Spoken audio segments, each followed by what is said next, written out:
E agora nós vamos conversar com o nosso parceiro psicanalista René Dentes. O tema dessa semana sobre a solidão vivida pelos idosos. Bom dia, René, tudo bem? Bom dia, Moninha. Bom dia a todos os nossos telespectadores. Tudo bem? Prazer estar com vocês. É uma alegria ter você sempre conosco aqui, viu? René, como você percebe a aceitação do envelhecimento por parte dos idosos? Porque a gente mesmo não quer reconhecer que está envelhecendo, não, né? É verdade. E você sabe, Moninha, que esse tema é um tema muito sensível, né? A gente percebe que, de alguma maneira, a sociedade não lida bem com ele, né? São duas dificuldades. Primeiro, da pessoa que está nesse processo de envelhecimento, que não é fácil. A aproximação ao fim da vida traz uma série de reflexões e desafios. E, por outro lado, a sociedade, que na sua rapidez, na sua proposta falsa, entre aspas, de eficácia, acaba isolando as pessoas mais idosas, né? Pois é. Aqui no livro, ele fala, quando eu estava estudando, e aí você fala assim, lá na Europa, que eles já estão muito envelhecidos, e o processo de envelhecimento e integrá-lo no conjunto da sua existência. Isso, para eu poder integrar, eu me reconhecer idosa e aquelas pessoas que me cercam, que me reconhecem idosa. E fica essa peleja entre eu e o que as pessoas acham, René? É verdade, é verdade. O fato é que é um processo de vulnerabilidade, né? Muitas pessoas não lidam bem com o envelhecimento justamente porque não tem, por exemplo, mais a habilidade física de outrora, não tem mais todas aquelas habilidades e vontades de antes, né? Então, é um processo que a pessoa vai se esvaziando em alguns aspectos, mas pode se ressignificar, né? É interessante, Moninha, que esse capítulo do livro, né, Horizonte de Perdão, é do professor João Duque, que é pró-reitor da Universidade Católica Portuguesa em Braga. Então, numa conversa, ele foi também um supervisor de pós-doutorado no ano de 2019, e numa conversa lá em Portugal, durante um almoço, ele me dizia justamente isso. Dizia assim, olha, a Europa hoje passa por um grande problema. Os pobres da Europa hoje, além dos imigrantes, da pobreza econômica, são os idosos. Por quê? Porque uma sociedade extremamente egoísta, com poucos filhos, e a geração que foi criada, né, sendo uma geração de poucos filhos, com poucos irmãos, ou quase nenhum, nesse sentido, é uma geração que ficou acostumada a olhar só para si própria, né, com um egoísmo enorme. Então, como que essas pessoas hoje elas abandonam os seus pais idosos, né? E isso é um processo assim de vulnerabilidade muito complicado, né? Como dizia o Papa Francisco, né? A sabedoria de uma sociedade ela está na esperança das crianças e no conhecimento, na experiência dos idosos. Uma sociedade precisa desses dois pilares, né? Então, isso é muito importante que a gente não esqueça, né? Nesse capítulo do livro, ele também vai falar da encíclica do Papa Amoris Laetitia, e que ele fala numa sociedade em que o idoso é descartado, ele tem o vírus da morte. Isso é muito sério, porque é uma sociedade que traz em si o vírus da morte, Renê. Eu queria que você comentasse sobre isso. Então, nessa mesma encíclica, o Amoris Laetitia, o Papa ele diz assim, olha, até acho importante separar até uma parte da encíclica, assim como Deus nos convida a ser seus instrumentos para escutar a súplica dos pobres, assim também espera que ouçamos o brado dos idosos, né? Ele já dizia isso nessa encíclica tão importante. Então, que ele fala sobre as famílias, né? Então, essa questão da morte, no fundo, ela desafia todo o ser humano, né? Se aproximar da morte, nós vimos agora, né? como que durante a pandemia, olha, eu na clínica, eu presenciei, por exemplo, crianças tendo mais sonhos com morte, pessoas com medo da morte, a morte pareceu estar muito próxima.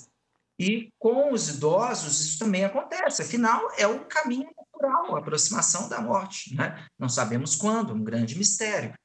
Mas temos a esperança, e essa esperança cristã é uma esperança que nos renova, né?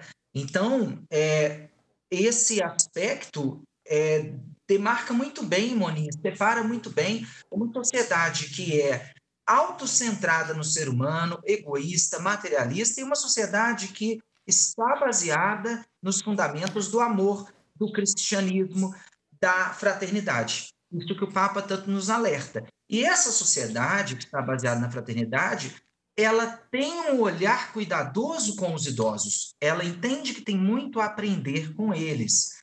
Então, isso é muito importante para nós. Então, a gente precisa de trabalhar em conjunto com a sociedade também. Então, eu trabalho a minha consciência, entendo, como aqui no livro ele vai falar de reconciliar com a vulnerabilidade.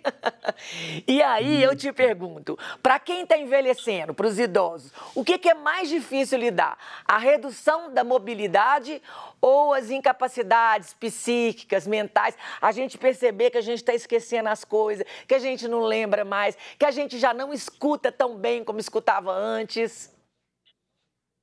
São as duas coisas. Eu penso que eu vejo até na escuta clínica como que os idosos eles têm assim essas duas vulnerabilidades, mas eu diria que assim isso tudo é muito difícil e eles precisam no fundo ressignificar a sua existência. É muito difícil uma pessoa, por exemplo, que trabalhou num determinado ofício durante a vida toda, de repente ela vê que não pode mais, porque o corpo não deixa, porque a mente não age, não responde da mesma forma. Isso é um sinal de vulnerabilidade. Mas, no fundo, o que as pessoas precisam entender é que elas precisam ressignificar a sua existência. A existência humana ela tem potencialidades, ela está sempre em aberto. Nós temos a liberdade, então podemos ressignificar dentro dos limites, os limites do corpo, os limites da mente, mas eu diria ainda que o mais além dessas duas vulnerabilidades, a maior vulnerabilidade é a do abandono, quando os idosos se sentem abandonados pelos seus filhos, abandonados pelos seus próximos, pela sociedade, né? O João Duque, esse professor, pró-reitor da Universidade Católica Portuguesa, ele dizia o seguinte, ele falava, olha, professor René, se aqui em Portugal fosse aprovada a eutanásia, eu não tenho dúvidas que muitos idosos iriam optar pelo suicídio assistido. Então, nós não podemos aprovar, claro, ele também é um pesquisador cristão, então não aprova a eutanásia mesmo, não está nos seus princípios, mas éticos, né? Mas ele diria, olha o perigo disso, porque as pessoas estão tão vulneráveis, tão na solidão, que elas, diante de uma doença mais grave, elas iriam optar por morrer. Ora, uma sociedade que apresenta isso é uma sociedade gravemente doente, né? Então, a gente precisa mudar essa perspectiva mesmo. É interessante, Renê, porque isso em Portugal, a gente vê, assim, as cidades mais antigas, aqueles lugarejos pequenos, envelheceu a cidade toda e hoje parece uma cidade deserta, porque os jovens foram estudar nas cidades grandes, foram para Coimbra e os lugarejos estão abandonados. E é isso que você falou. Se tivesse eutanásia assistida, hoje aconteceria muito lá. Estamos no Brasil caminhando para isso. E aí o apóstolo Paulo vai falar aquilo que a gente até falou. No final, os homens serão egoístas, sacrílegos, mais amantes do mal. E isso é uma coisa que está acontecendo na nossa atualidade. Te pergunto, o que a gente tem que fazer para que os nossos jovens não se tornem adultos que desprezem os idosos? Uhum. Olha, eu penso que nós precisamos entender que o mundo hoje é um mundo diferente. É um mundo de muitas crises, muitas dificuldades, mas também muitas possibilidades. E nós percebemos, por exemplo, aí com a pandemia, que muitas vezes esse sentido de só produzir, de só ganhar mais, né? Isso não dá, porque a sociedade vai cada vez mais gerar problemas. É preciso entender que o ser humano ele tem limites, ninguém é inatingível, todos nós somos vulneráveis, né? Por outro lado, nós precisamos cada vez mais, eu acredito muito nisso, termos inovação. As saídas para a sociedade são saídas baseadas na inovação. Precisamos de ideias novas, precisamos de algo novo para transformar o mundo, né, dentro de um espírito de fraternidade. Ora, nada melhor do que essa perspectiva que Francisco nos mostra, nos ensina a esperança e o vigor de uma sociedade baseada na juventude, mas, ao mesmo tempo, o aprendizado histórico de vivências dos idosos. Eu creio que, se a gente entender isso, a gente vai mudar, sim, aos poucos na sociedade.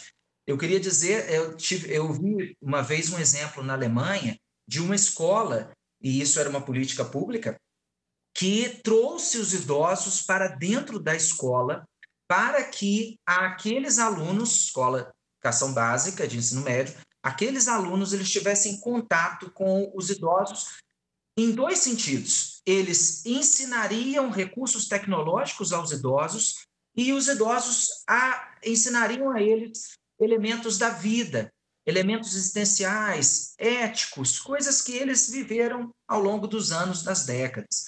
Ora, eu acho que isso é uma solução assim fantástica, porque falta muito aos nossos jovens entender os processos, entender a vida, entender a história, entender com quem já viveu mais. Isso é muito rico. A gente tem que deixar esse imediatismo. Eu vejo que as escolas têm muito a fazer nesse sentido. A religião também, né? Porque a Também. religião, de uma forma geral, ela tira nós mesmos de um lugar só materialista. Nós olhamos para o alto, olhamos para uma outra dimensão, né? Um outro horizonte. O Renê, teve uma experiência interessante de levar os velhinhos, os meninos do orfanato para visitar os velhinhos do asilo. E que foi uma experiência maravilhosa. É. Aqui. Imagino, isso é o caminho, né? É maravilhoso. Eu tô com um comentário aqui no YouTube de Shirley Soares. Ela fala assim: temos dificuldades de envelhecer e de entender a velhice dos nossos pais. As duas coisas. Ela comenta que a gente tem essa dificuldade de envelhecer. Agora, entender a velhice dos nossos pais. Você acha que isso perpassa pela misericórdia? Quando eles começam a ficar ranheta, mais ranzinza, mais exigentes, como que a gente faz para cuidar disso? Eu envelhecendo, tendo que aceitar a minha velhice e a dos meus pais. Então, Maninha, eu acho que sim, também pela misericórdia, mas eu imagino que o que a Shirley está comentando também seja o aspecto assim de aceitação, né? Porque realmente toca no numa ferida nossa, no nosso narcisismo. Os pais, inclusive para a psicanálise isso é muito claro, eles nos ajudaram a formar a personalidade. Então, desde lá da infância, nós temos os pais como referências. Nós trocamos muito emocionalmente com os pais, né? Então, é muito difícil realmente quando nós percebemos que aquele herói ou aqueles heróis lá da infância, eles estão agora decaídos, eles estão frágeis. Isso é uma ferida para o nosso ego, para a nossa vida, uma ferida narcísica. Mas é natural, é humana, né? É um processo de aceitação e de sobretudo, eu diria assim, olha, o que nós temos a fazer é tentar escutar mais esses idosos, nossos pais. No fundo, eles têm muitas coisas a nos dizer, às vezes sem muita lógica agora, repetitivas, mas isso é a vulnerabilidade deles, né? Então, é uma ferida para nós, não é fácil, é uma tristeza realmente ver os pais agora não são mais os mesmos, né? Mas é um ciclo natural da vida. É preciso que a gente busque um apaziguamento disso, uma aceitação, né? E tentar estar próximo. Eu acho que essa questão, estar próximo, efetivamente, escutar, num gesto, num toque, isso é o mais importante, né? Renê, e ainda tem a questão de uma ideia que o idoso volta a ser criança. Às vezes eles estão até lúcidos, mas os filhos começam a tratá-los como criança e isso causa uma confusão dentro de casa, né? Exato, exato. Olha, eu acho isso negativo no sentido assim, olha, eles têm que ser respeitados como sempre foram, né?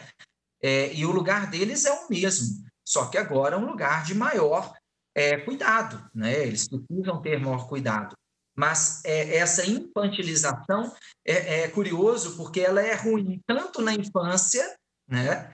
Paradoxalmente, quanto também na velhice. As crianças têm que ser tratadas como crianças, sim, mas não de forma infantil, né? E os idosos também têm que ser tratados como idosos, como pessoas que sempre foram respeitadas, amadas, e agora da mesma forma, não infantilizadas. Isso realmente é um a mais, é uma ferida a mais para eles quando isso acontece nas famílias, né? É uma questão de dignidade, né? Dignidade para o Exatamente. idoso. Renê, de tudo que nós falamos aqui, tem alguma coisa que você quer acrescentar, que você acha importante falar? Eu acho, Moninha, assim, eu queria deixar um pouco essa mensagem de Francisco, né? Também em Fratelli Tutti, a última encíclica, ele fala sobre isso, sobre essa dimensão, né, dos idosos, da necessidade de olhar para os idosos. De fato, assim, o mundo está passando por grandes problemas, o mundo está doente, nós nunca tivemos tantos casos de suicídios, tantos casos de ansiedade, de depressão, né? O mundo está acelerado. E um dos antídotos a isso é olhar para a sabedoria dos idosos. Temos que desacelerar um pouco, porque a sabedoria não é chegar mais rápido no lugar final, é chegar melhor, é chegar com qualidade. Nós podemos ter uma humanidade melhor. E como diz Francisco, é preciso olhar para as crianças, uma sociedade que tenha vontade de ter as crianças, esperança de ter os filhos, cuidar dos filhos, né? Prepará-los e, ao mesmo tempo, cuidar dos idosos e escutá-los. Com esses dois pilares, com essa mensagem de Francisco, a sociedade, sem dúvida nenhuma, será melhor. Não podemos esquecer isso. Ah, Renê, muito obrigada. Eu estou adorando, estou com o seu livro aqui na mão, para quem quiser adquirir. Tá aqui, entre em contato com ele no @dentesrenê, tá na tela. Renê, muito obrigada pela sua participação. Deus te abençoe. Até a próxima, né? Imagina, eu que agradeço, foi uma grande alegria, viu? Até breve. E a gente aqui vai para mais um intervalo e voltamos já já com a reflexão do Evangelho do Dia. Não saia daí.